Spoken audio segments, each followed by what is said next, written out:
Examinons un passage de la parole de Dieu dans 1 Roi 10, 2, 9. Que de richesse la reine de Saba apporta au roi, bien que celui-ci ne fût pas pauvre. Il n'était pas comme le roi de Nizam qui demandait de l'or. Autrefois, celui qui voulait voir le Nizam devait apporter un morceau d'or, autrement on ne pouvait pas le voir.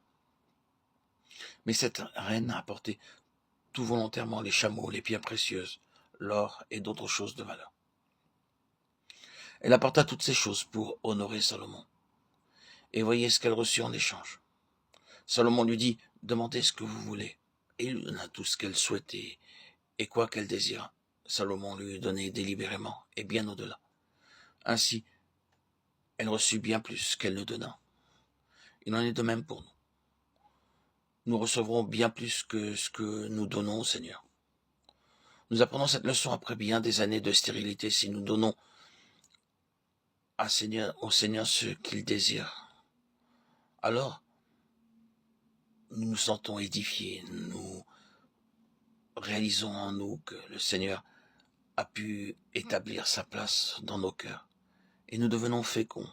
Cet arbre stérile produit des fruits. Beaucoup de gens ne donnent pas ou ne veulent pas apporter au Seigneur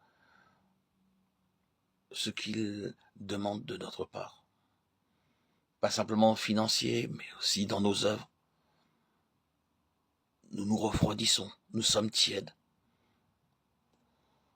Si nous donnons à Dieu plus que nous pouvons donner, en dépassant nos propres limites, alors nous verrons alors combien plus nous recevons, telle la reine de Saba.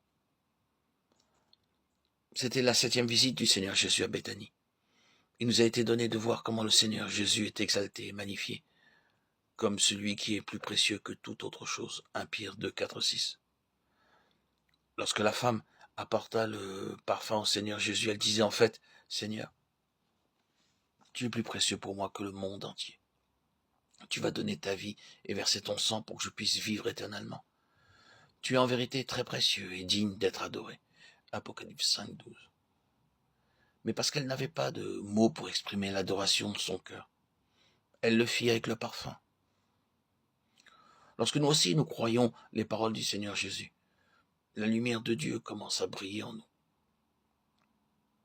Alors, nous commençons à voir qu'il est notre Créateur, le Roi des rois et le Seigneur des seigneurs, et qu'il est digne de la vraie adoration.